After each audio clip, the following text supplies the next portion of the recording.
Hey guys, how's everybody doing today? Welcome to another live stream episode. All right, so I'm Whitney McKoy out here in Kingston, Jamaica. And today we have a lot, actually. We have a lot to unpack because something's going on over there in Haiti. And we are going to be diving into that major development situation. So it's one that carries serious implications, not just for Haiti or Port-au-Prince, but for the entire Caribbean. So gang leader Jimmy Barbecue Chérizier has issued a warning. He declared last Monday rather, a high-risk day. He urged every Haitian and authority to stay inside because a major police operation took place over the weekend. And so this is a moment that just shows us that the region rather, is very fragile.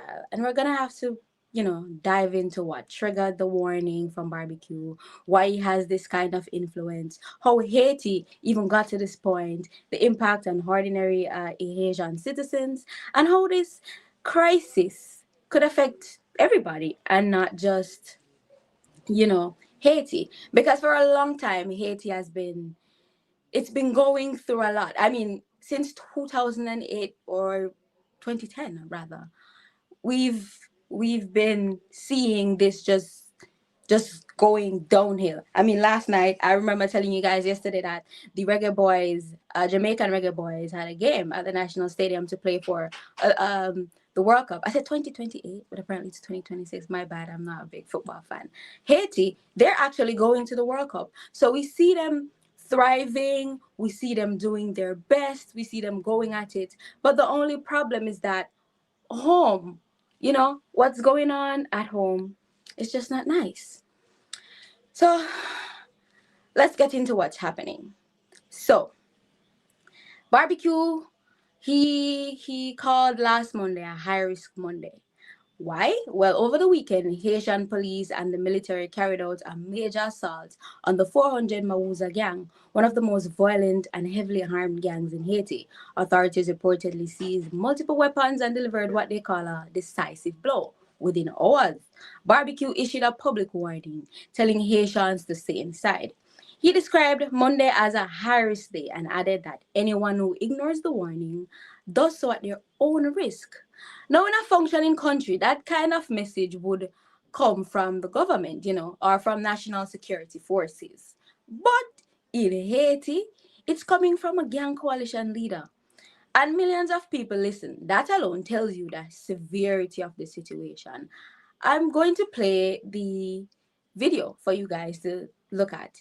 I mean, of course, it's a little bit in French, but I guess we can get the gist. So let's look at the video for a bit to hear what he was telling people. N'a demandé pour tout parent que petit moun yo la caillou.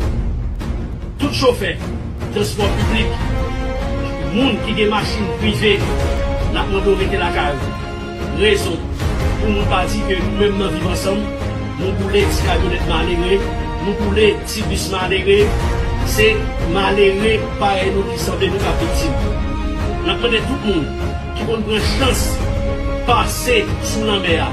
N'a pas de chance passer sous la mer. De façon que pas dit c'est nous qui sommes nous et qui est victime. Right, so that was Barbecue issuing his warning. It was in French, so I know a lot of us are not gonna understand. But who's Barbecue? And I know a lot of us might be wondering, who's this man that has all this power, that has people listening to him, government fearing him? So let's talk about Barbecue and why this warning carries so much weight. So Jimmy Barbecue Chérizier is a former police officer, actually. He turned a gang leader. He leads the G9 family and allies, which is a powerful federation of gangs. But here's what makes him different. He has military level firepower, right? He controls significant territory over there in Haiti. He openly challenges Haitian government. He positions himself as a political revolutionary, not a criminal, by the way. So whether Haitians agree with him or not, the reality of it is that he has the capability to shut down sections of the nation, disrupt supply routes, and escalate violence with a single command. So when Barbecue declares a high risk Monday, it's not rhetorical. People actually listen to this man because they know what can happen if they actually don't. And then I believe that some of us are actually entertaining this man because come to find out that reporters are actually traveling from the US to Haiti, right? To interview this man, to give him a platform, to give him a spotlight. Why? Why are we enabling this person? I have to share an interview with you guys that Barbecue did with a reporter. Let's watch. We go for a walk? What do you think of Donald Trump? What does he mean for Haiti?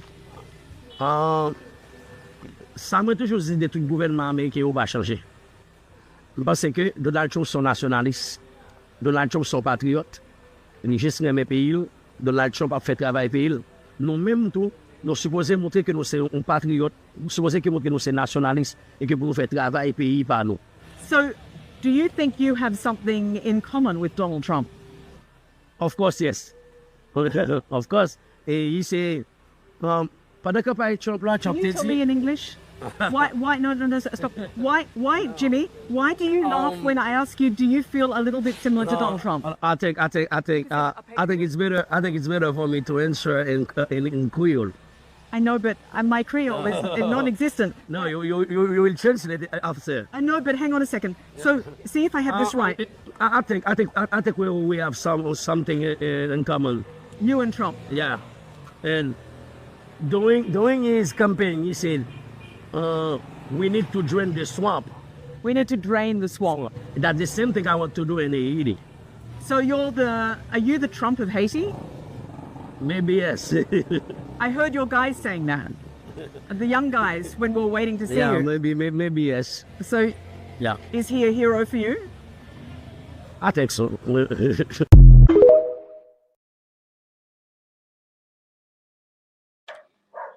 So there we have him.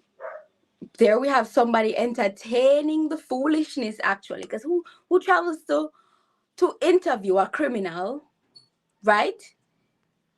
My brother Skeep, I heard you say, so let's get to the point. What does he and his followers want versus the government? There is no government.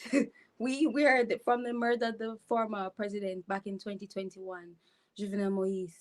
Haiti has never had a stable government since then. Barbecue we are seeing here is number one on the CIA's most wanted list. Capturing him right now, you get a reward for $5 million. And he's not hiding. He's there in plain sight. But nobody can actually do anything to him. Right?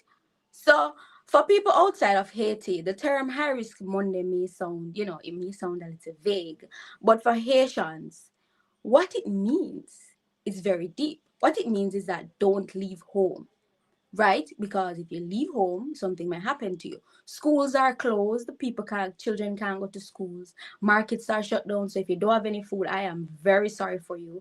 Businesses pauses operations. It's like a lockdown. Let's call it public transportation because he said, if I catch even a bus driver out there, something go down. Movement in certain zones becomes fatal because thereafter the police who took out this carried out this operation over the weekend. But anybody them catch, it done for. It's not a political warning. It's a survival warning. Parents can't safely send their children to school. Workers risk getting caught in gunfire just to earn a living. Hospitals already overwhelmed, because of what's already happening. Fear and influx of casualties. I mean, imagine living in a place where Monday is not about going to work. It's just about staying alive. Definitely have lost their minds, Daryl. To understand why gang leaders can issue nationwide warnings, we need to look at how Haiti reached to this point anyway. We all know this didn't happen overnight. This is the result of decades of political instability, corruption, weak state institutions, interference from foreign powers, there are problems as well, natural disasters, poverty, and the assassination of President Juvenal Moise in 2021 kind of accelerated everything. Since then, Haiti has had no elected president, no functioning parliament, and barely any control over its capital, Port-au-Prince. Gangs fill the power vacuum. That's why this man can bravely come out and say, "Don't move." You know, these gangs took control of police stations, ports, roads, and neighborhoods. And now Haiti is in a situation where gangs hold more power than the government itself. This is why a warning from barbecue carries more weight than a statement from Haitian National Police. Can nobody not respect police? What we are talking about? Nobody not respect police, you know. And why this, the operation over the weekend, the one against the 400 Mawozo gang, is infamous. That gang was behind multiple kidnappings, including the kidnapping of American missionaries in 2021. They're very powerful, heavily armed, and deeply connected. So when the police launched last weekend's assault and seized weapons, it was one of the rare moments where state forces gained a temporary advantage. But here's the problem. Whenever the government hits one gang, another just retaliates. Whenever pressure is applied in one zone, violence just erupts in another. So this is why barbecue's warning is, well, I guess that's why people took it seriously, because they know what these gangs are actually capable of. Right? They know what these gangs are capable of, and they're actually scared of these gangs. So, what are they to do but heed these warnings? What can they do? My brother's keeper said if Haiti is being destabilized by foreign entities, it's going to be incumbent upon the people to band together and get rid of wickedness in favor of mocking a righteous nation. I mean, I believe my brother's keeper, I believe that's what Barbecue here thinks he's doing. He said the government was corrupt, so that's what he did. He weeded out the corruption. But at the end of the day, if there is no government, nobody listens to the police, nobody listens to the military forces. I mean, they had to go all the way to Kenya to get people to come in to try and assist with, whatever is happening here. And they did that, and the people them still not care. All they do, they fight the Kenyan police. Jamaica has sent persons over there to help them. It's just, nothing is just happening. Nothing at all is happening. I don't know how we're going to get control of Haiti, or how Haitians are going to survive. And then we all know that when things are like this in Haiti, then the rest of the Caribbean, it affects us too, because guess what? Haitians are now going to jump on boats. They are going to flee for their lives. They are going to wash up on shores of other countries. We've seen it happen here in Jamaica. We've got an influx of 70, 50, 100 at a time. We may not have the facility.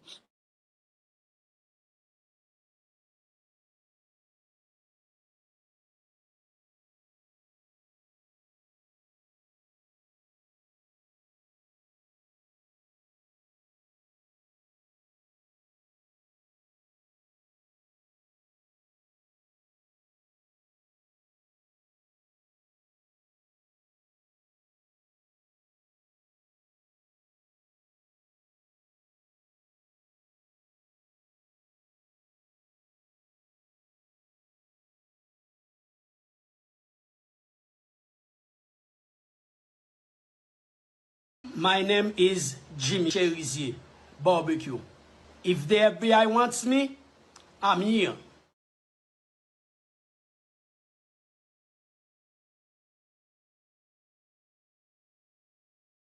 I'm willing to collaborate with them on one condition. There can be no lies told. Basil Richardson, a.k.a. Fredo, is innocent. He has never sent any money to me to finance anything in Haiti. Stop with all those lies and we can collaborate. Thank you.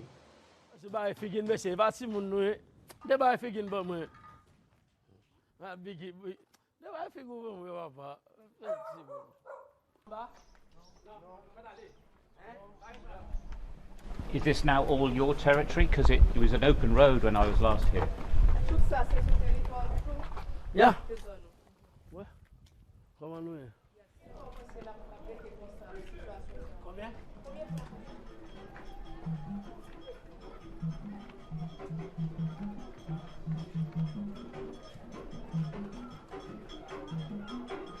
Well, we're right in the heart of Barbecue's gangland territory, and I have to say the atmosphere here is very different to large parts of the rest of Port-au-Prince. It's much more chilled, much more relaxed. There's aid distribution, it's not chaotic. What the sense you get from this is that people feel safe inside here. The battlefield is outside the barricades, which is over there. Here, this is much more like a normal town.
Haiti went through something. They went through the storm with us. They got Hurricane Melissa. And they didn't get the hurricane, they got a category, a tropical storm. What happened during that tropical storm is that there was severe flooding. A few communities were ruined. There was even an Haitian influencer that basically took to TikTok to say that everybody is ignoring Haiti. And the comments that that video received, basically, it wasn't anything nice because persons in the region, frankly, they're fed up because they feel. Somebody said that one person said, "I've been helping Haiti since I was 10 years old. Since I was 10 years old, that's how long Haiti has been in trouble." And I know it sounds harsh, and I know it sounds like persons don't care about Haiti or whatever, but this can be frustrating, and I know you guys feel it too. I know you guys feel it, and I know you guys are thinking like this can be frustrating. Imagine helping a country since, well, I guess since 2010, since they've been suffering, and nothing seems to be changing. Every time you send out somebody new, a new government is elected, they murder the government. It can be frustrating. So I get it.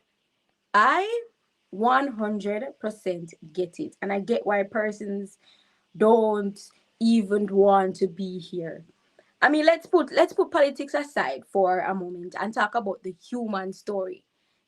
Haitian families are living in fear. Mothers are telling their children, hide under the bed if gunfire starts. Fathers are standing guard outside their homes with no weapon but hope to keep their family alive, hope to see tomorrow another day. Businesses cannot operate, schools cannot open, food prices are skyrocketing. Humanitarian aid cannot even reach the people who need this aid most.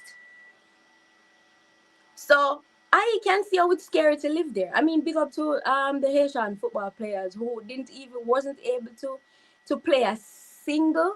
They weren't able to play a single match at home because of the situation. But guess what? They have advanced to the World Cup, and we are so proud of them out here. What happens in Haiti does not just. I'll say this: it doesn't just stay in Haiti. It affects everybody. The crisis has implications for us out here in Jamaica. The crisis has implications for Trinidad, Barbados, Bahamas, for everybody surrounding. The more Haitians more Haitians may flee by boat whenever something like this erupts. And where are they going to go? They are going to come to the Caribbean.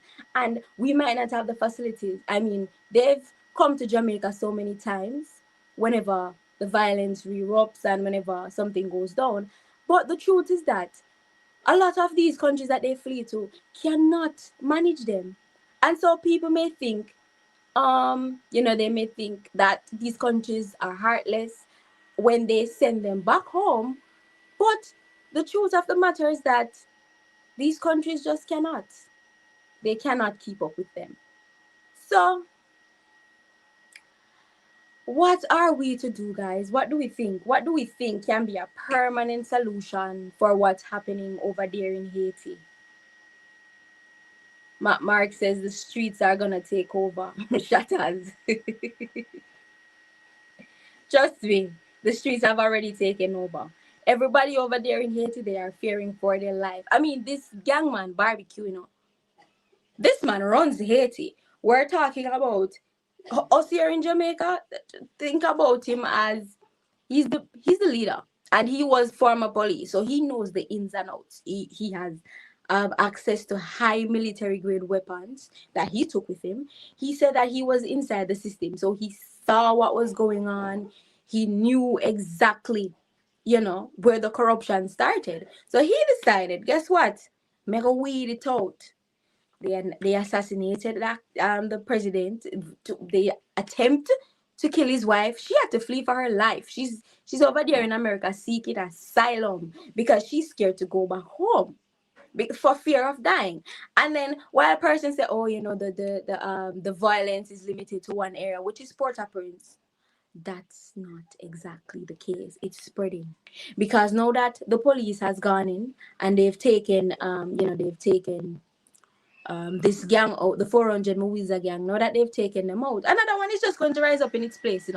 It not done. It don't done right there. So best believe another one is just going to rise up in place of this gang. When I say I will pray for Haiti, it's a shame more international help has not come there. Obviously, the government there is not willing to control and liberate your country. God's peace be upon Haiti. Open your eyes, there is no government. They've been, every time another one is every time a new one is elected, you know what they do?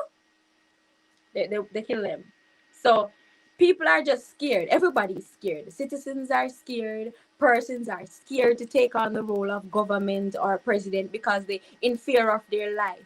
Imagine thinking you're going to help to liberate a country from what's going on.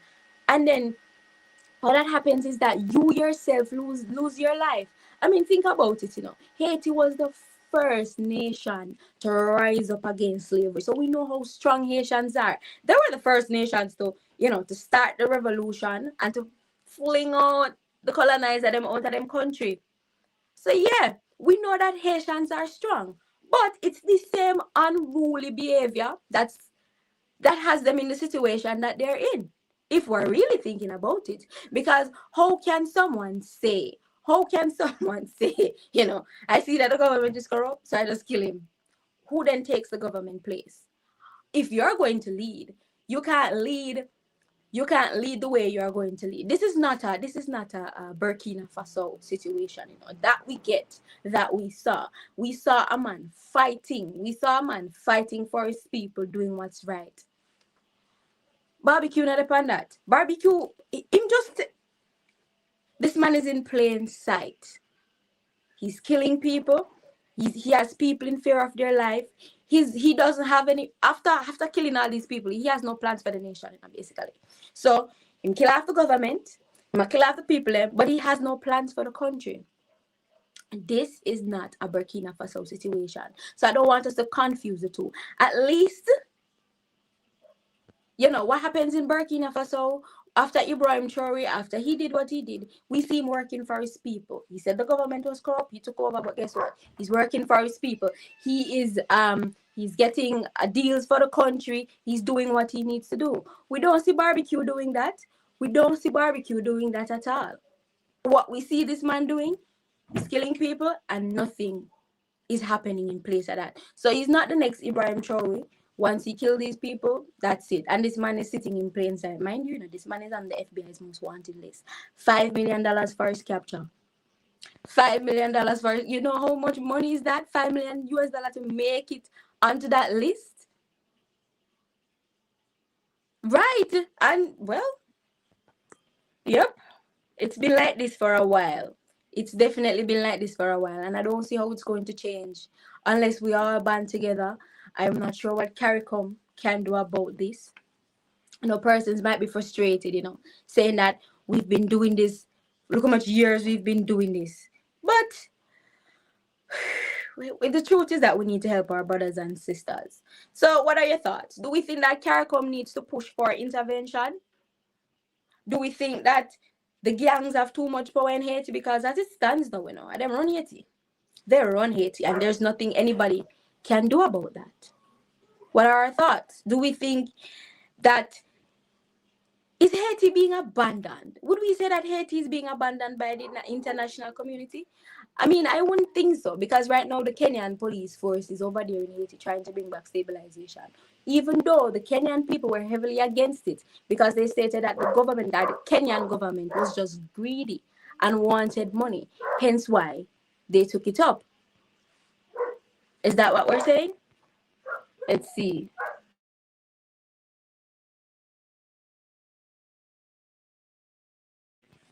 Leo Anderson says, finally someone to clean up the swamp from Europeans and Americans in the country. He knows what he's saying. I mean, I'm not saying he doesn't know what he's saying, Leo. He probably does. But at the end of the day, the way he's going about it, it's probably not. What if every country should overthrow their government? I mean, we've been seeing this happening more often recently. We see it happen in Madagascar. We see it happen in Nepal. I mean, let's not even get started on the Nepal situation, because back there, over there in Nepal, they didn't kill. They burned their government house down. They burned down the parliament. They burned down the courthouse. They had the president flee on a helicopter. They burned down his hotel. And they said that they'd rather rebuild from scratch than have a corrupt leader continue leading them. So we're seeing this revolution happening all over the world. We're seeing it happening. But I guess it's the way that we go about it. Or can we relate it to what's happening in Burkina Faso? Yes and no. Yes, Ibrahim Traoré did take over the government. But at the end of the day, Ibrahim Traoré is helping his fellow country, nation. We don't see barbecue doing that. Barbecue just killing people. Barbecue in a party like a regular. This man operates like a regular citizen during the daytime, and then at night he does what he needs to do, and he's not hiding. He's in plain sight. It's not somebody that is hiding in the shadows. That man is out there. Journalists have traveled from all over the world to interview him. He's on FBI's most wanted list, but at the end of the day, nobody can do anything about it. Nobody can do anything about it. And I don't know how these gangs got so much power. I honestly don't. Critics are asking, of course, should international forces step in? I do remember that at the last meeting of the UN, the United States had proposed that they would have stepped in, but people were heavily against that. I don't know how I feel about foreign powers taking part in it, but something has to give at this point. Something has to give. Let's think about the women, the children, everybody over there in Haiti. Something has to give. Something has to give. Some people say yes because Haiti needs to help. It needs help to be stabilized, while some critics are saying that foreign intervention usually makes things worse. I don't think anything can get any worse in Haiti or so. I don't think it can get any worse in Haiti, to be honest. I honestly don't. It's a complicated and emotional debate, of course, because one thing we have to say is clear. Haiti cannot fix this alone. The police, they are severely outmanned. They don't have the power necessary to fight and to go through this. And leaving them alone, I don't believe that's an option either. It's definitely not an option. And then we can't leave them alone because this can affect the region. What happened is that what happens in Haiti does not stay in Haiti, and that's the real issue here. The crisis has direct implications for Jamaica and the Caribbean and even the wider region. More Haitians will be fleeing by boat. We've already seen surges in the Bahamas, Turks and Caicos, Cuba, Jamaica, the US, everywhere. Migration pressure is going to be real. Regional security risks because weapons, these gangs are going to need weapons, and so we have to think about weapons trafficking.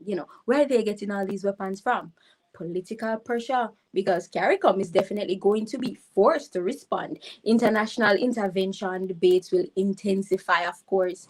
Think about the strain on the economy. Think about it. Countries who are going to be absorbing all these migrants that are running away from Haiti, their economies are going to be strained. I mean, as it is right now, Jamaica's economy is strained because guess what? We just experienced a Category 5 storm. And in experiencing the storm, our entire agricultural sector is definitely going through something.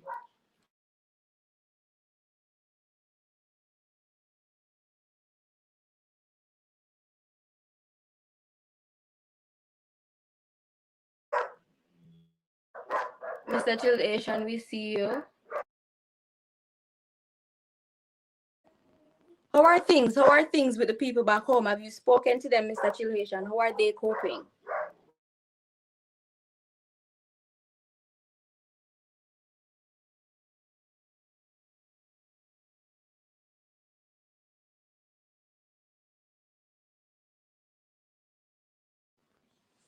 So I guess we're going to continue observing what's going on over there in Haiti. We're going to have to continue, monitoring this high risk situation, all these high risk warnings that barbecue, the gang leader is giving out and people are listening. But our hearts are with the people in Haiti.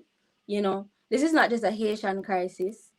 This is a Caribbean crisis. And we just cannot afford to ignore it. We feel it, is what it is. We feel it for Haitians, brothers and sisters. Remember, Haiti was the first nation to rise up and say, come out of this. That's why I believe they are still being punished till today, because if we really look at it, Haiti is severely in debt. Haiti is severely in debt. So yes, Haiti is definitely they're definitely going through it. So as we continue to monitor this high risk situation, our hearts go out with our brothers and sisters over there in Haiti. Send thoughts and prayers if you can help out any humanitarian group on the ground. Let's do it. Thank you for joining me here today. I'm Whitney McKoy. We're gonna be back tomorrow with another live stream at 5 p.m. Eastern Standard Time. Until next time, I want us to stay informed and stay connected. Thanks for watching.